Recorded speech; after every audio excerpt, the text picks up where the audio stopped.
Hi there, it's Pete the Hipster King from the Hairy Game Lords, and this evening we have been playing this Havocville from Dice Coalition.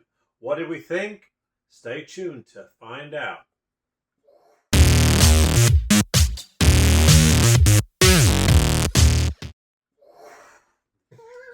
Such effects.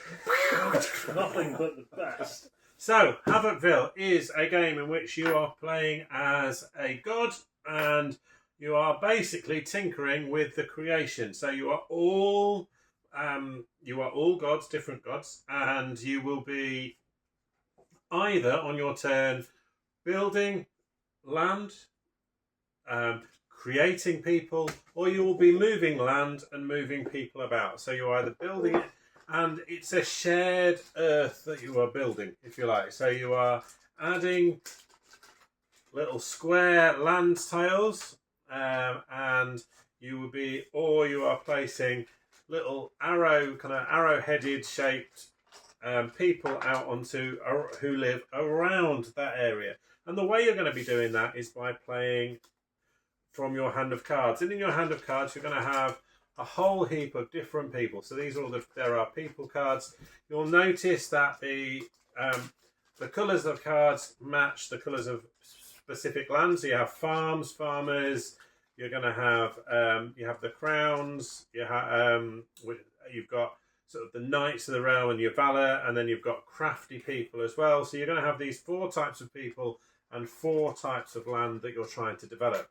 Why are you trying to do that? Well, at the start of the game, you also have some dominance cards, and these dominance cards you're going to be able to potentially, at the end of the round or an era, there are, depending on the game, you play either 2 or 3 eras. You're going to be able to play if you can match any of these dominance cards, and I think from where we have a hand of 3, so you might have supremacy in purple, which is basically having the most land tiles on the board of that purple colour. So I will be in my turns trying to keep and grow as much purple land tiles on the board as I can.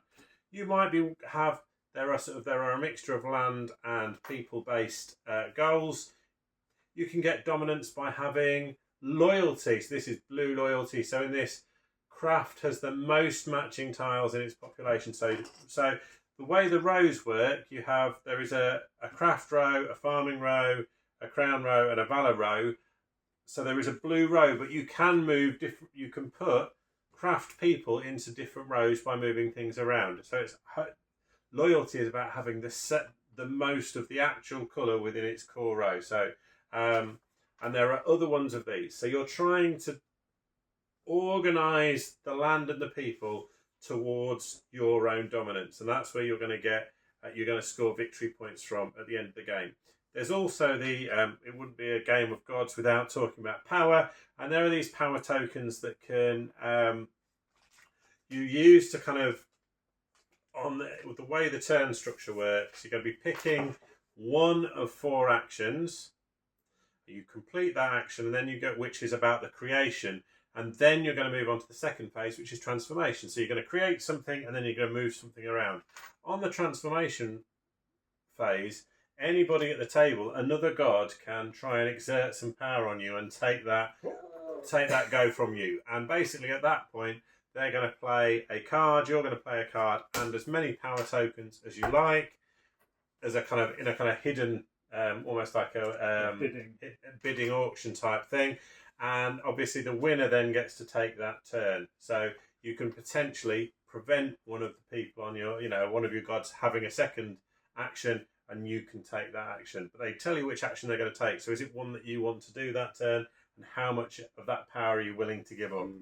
Power getting out on the maps can be great, but it can be problematic, because if you put too much power, and that's 2 power onto 1 tile, it becomes cursed and then no longer counts, which can make a real difference. So I think that's enough about the game in terms of, we played the shorter version. The reality is that shorter version, played at 5 players, still lasted an hour and a half. It was a learning game. It was a learning game, so it was people long. were tired by the end of it. So kind of that's arguably the overview of how we played the game and the kind of the timing for us. We tend to overplay our games. That's a fairly standard thing for us as hairy game lords. I'll let the others jump in and tell you a bit about what they thought, and then I'll come back with my thoughts shortly. Yeah, so there were a couple of things I really liked about this game. So the way I played it was I kind of observed the other 4 players just concentrating on the map. So when you can create the land. And so I'm watching like Pete's trying to get the blues down in clumps, and Dave's trying to get the reds down, I think. Martin's trying to get purples, and they're all trying to kind of jostle the way the land fits together. And I was just watching it happening, and I didn't care at all about it because all of my cards for scoring were about people. And so I was just thinking, like, right, how do I get those people in the right places? And in the first kind of like half of the game, because you kind of scored in 2 halves for the quicker game, I killed it on score. You were right in front. Yeah, but the thing that I like about that is if you score early and you get your cards out to get your points, they stay out, and everyone can see what you're trying to do from that point on. If you manage to do it one more time, if you manage to do those things again, you get an even bigger points like further on. So I really like how in this game you can put a target on yourself, and if you can pull it off, then you can get some really big points. And I thought I was going to manage it, but in the second half of the game, everybody else got new cards, and so I'm presuming everyone picked up cards about people, seeing as there was a lot of opportunity out there and lots of opportunities to stop me from doing good point scoring. And I didn't get anything in the second half of the game, really. But I really like that. I think the other thing that I really liked was, I guess, the flexibility of the actions. So when it comes to kind of creation, you are choosing something for yourself to do. The second half of it is transformation. And so each person around the table gets, I think you get like 1 go for the first bit, and then do you get 2 goes, and there's 4 turns in total, isn't it? Yes. So you kind of game. Yeah.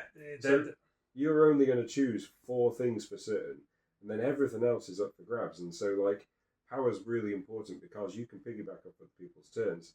And so whilst the guys are trying to jostle the map around, the same action jostles the people around.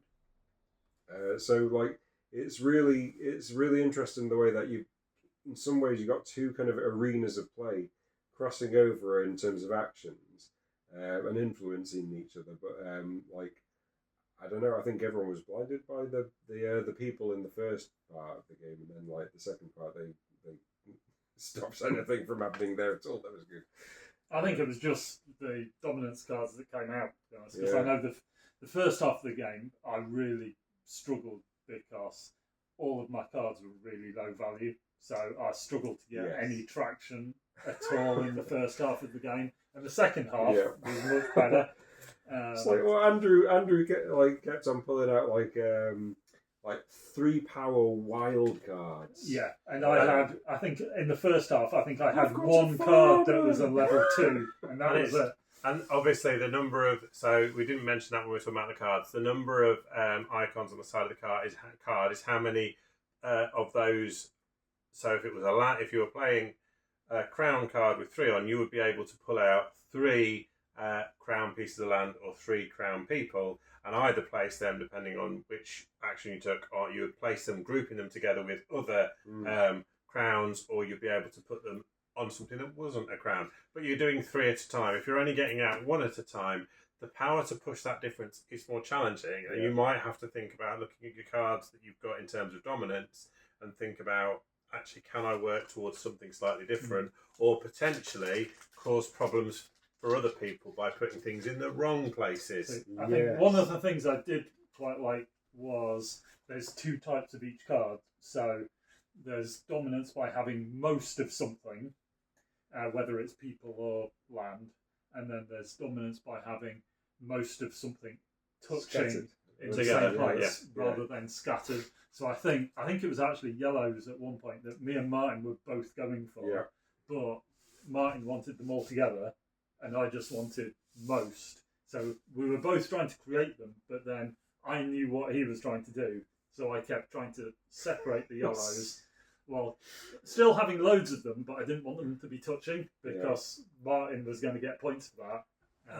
So that was quite good. And the second half, I did do better, although there is a limit, just learn from my mistake, there is a limit to how many tiles of everything there are. Because the very last turn, I had, I don't know that it would have won me the game, but it would have scored me loads of points. And for once, I'd got a really good card, and I got everything prepared, and there weren't any yellow tokens left. I was very upset. So, I guess a couple of things out of that I think the fact that there's so many different things that you can do in this game on your turn, and you cannot particularly. I don't think this is a game where you can plan particularly well. Well, because, 5 players especially. 5 players, because by the time it's got back round to you, the board state has completely changed because of the transformation stage. The board state is constantly changing. So, if you've got a group where AP is a problem, it's going to be a problem. Not saying anything about our group, but that sometimes happens. Don't know what you mean, Pete. Although actually, I think we all had times when we were kind of really working out what's going to be the best move. There were, so that can be. I think there's an issue with that potentially in this game because, and actually at 5 players as a result with all that AP, the downside of that in any game is that when it's back to your turn, it's been a long time since your turn, so there's quite a lot of downtime. If I'm being told, yes, the opportunity to interrupt with the transformation, but I think a lot of us actually probably, again, on future plays, power is a really valuable resource, and I think I know I was going in with quite a lot of power, and I really wanted to do something. I thought must win this, but actually you lose all that power if you put it in, and if actually anybody only puts in 1 power and you've put in 3, for example. You've lost all your power, and you're also losing your good cards. Yeah, if they're cards that you're battling with that. So I think the AP and that was a challenge that I think. I think 5 is probably. Yeah, I mean we like to play at high player counts really. I mean 5 is. Is that high? I think 5 is pushing it for a game like so. I think that increased the time. The other bit that I think had a real impact in our game was turn order. So I went first, which meant I went last in the final round. And in the first, after about my second, at the end of my first turn, I think Dave actually said, well, clearly Pete has got red territory. You went straight in on it. And it was like, well, I did go straight because I thought, well, I'm first. I've got to start trying to build my... And I'd only got 4 turns in the game. I've got 2 turns till we're going to be scoring the first scoring. I need to score some points off this. And as a result of that, everybody knew what I wanted. And it was really obvious, and possibly I should have hidden it better, tactically or what have you. But then, being able to go last on your last turn, you had more chance to, on that last go, turn the board to your favour. To be honest, I think that's where James was really punished. Again, this is the problem with probably 5 players. James went first and you think going first is the advantage, whereas in this, because of the transformation, James went first in the last turn. Hello. James went. We all right. It's James's turn. It's his last turn. He's going to go and maximise his points. Right. James is clearly trying to do this. Right. James has got loads of points in the first half. Right. Let's screw James over. Yeah. And to be honest, it was remarkably effective. Yeah, it was, and you're significantly more powerful on your own turn because firstly you get to create something, but then when you do the transformation action, you don't cost you any power and you break ties. Yeah. So but James went, and then Andrew went, then it was and Mark, then it was me, then it was Pete. Everything. So there were 4 people basically left to undo what James had done in favour of themselves. So I think 5 people with the transformation. The person going first is really punished. But then I suppose and over Pete won time, as well, I believe. Yeah, he did. So I started first and ended last, and I want I'll claim it with my high quality thinking and strategy and all of that. But part of me wonders on more plays. I think you would become more aware of what a high bid is for this game. Certainly, I think on a replay, I would have played differently. Certainly towards the end, if I'd realised, realising that there's a limited number of tokens, because I could have created 3 yellows, but there weren't any at all. And then my entire hand was kind of screwed. Cursed. But I think the power of actually cursing things is quite important. Then we didn't really use it to disrupt other people and turn, especially with it being limited. If you can curse something and take it out of the game, that is actually quite powerful, which I don't think we did very effectively. So I think there's a significant amount of game in here. It's a light enough game that it isn't very quickly we picked up. It wasn't an easy teach. I'm going to be kind of because there's a lot of different options. The thing for me is like there's a part of it for me which I found quite clunky to learn, because there's a bit of almost a double negative type thing, because there's some actions where you play the card and it matches the card, and then some of the actions you got to do anything but match the card, and I'm like, okay, so what card do I play with this, and what? It's a bit of a. I mean, I find it a bit of a step in terms of like, what do I have to play when? So if you play a purple card, you are playing purple things. That's the arguably that's the basics. Always, but you're always playing purple things. But what you're going to be doing is either placing them next to purple things or not next to purple things, and that's the bit I think. Again, it makes sense once you're playing it, but actually in the midst of it, when you're trying to explain all that, and like when you've also got cards that you're using for bidding, and we had a few times during the game where somebody would bid with the card that they wanted to use, and then they're like, "Oh no!" crap. Because that was my. I thought that was the card I was playing, but now I was bidding with it. You bid with the card, and then when you win the bid, you have to pay with another card, which does mean that you use up a lot of cards. And then it's a long time before your turn to refill that's your the other cards. thing, isn't it? So I think I would say 3, just wrap my head around maybe it. 4, rather than 5. The only other thing that I didn't quite get is I mean, look at this guy. There's Martin working in the forge, and then there's a porcupine, and then there's a stag. You've got a load of medieval kind of villagey people. I didn't get the animals. I just didn't get why we've got some kind of magical animals. Because medieval art's a bit mad. I just don't. Have you seen illustrated manuscripts? Yes, I'm going to have a rabbit playing the violin, riding a snail. But it didn't feel like that. It just felt a bit random. It's a thing that I didn't get. That's an actual bit of art from an illustrated manuscript. I mean, those are amazing. Final thoughts. Things that I liked about the game. I mentioned before. There are some things that I think work really well and are interesting.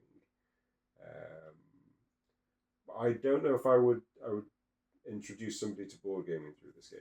Yeah, I don't think this is I think this is quite a, if you like this sort of game with sort of push-pull mechanics. Yeah, push-pull in a couple of arenas, I think. Yeah, then you'll really like it. I think if you try and teach somebody that's not got a weight of experience in board games, I think they'll be completely baffled. So yeah, I think if this is your bag, you'll probably really like it. And there's enough. If you're more of a light board gamer, approach with caution. Yeah, and I think there's some nice additional challenge. So with the dominance cards, there's different, more challenging sort of dominance cards to play with. We didn't even mention the chaos cards, which they were so good.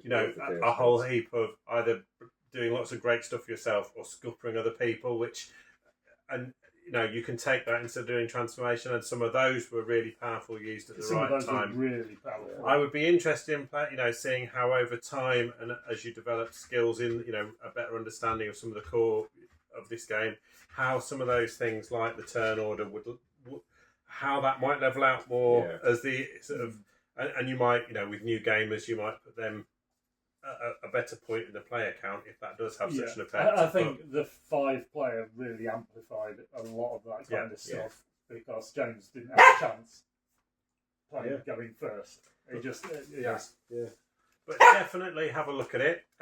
Read, and listen to the other reviews. I know they've got this has gone out to quite a few different people. I know they're releasing reviews over time. These are just our thoughts, but have a listen to those others. I enjoyed it, as I say, but I think it was a kind of middle hitter for us. Really, there's some really nice thinking going on, and that you do but at the same time, like you say, it was a little bit clunky. I do most of the teaching, and I did find this one a tough one to get my head round until we'd got into playing it. It was one of those. We are pretty stupid as well. There is that. Yeah, there is that. But if you want to have a go at being a god, creating some land, playing around with where the people are, and that kind of push-pull mechanic, like we've said, definitely have a look.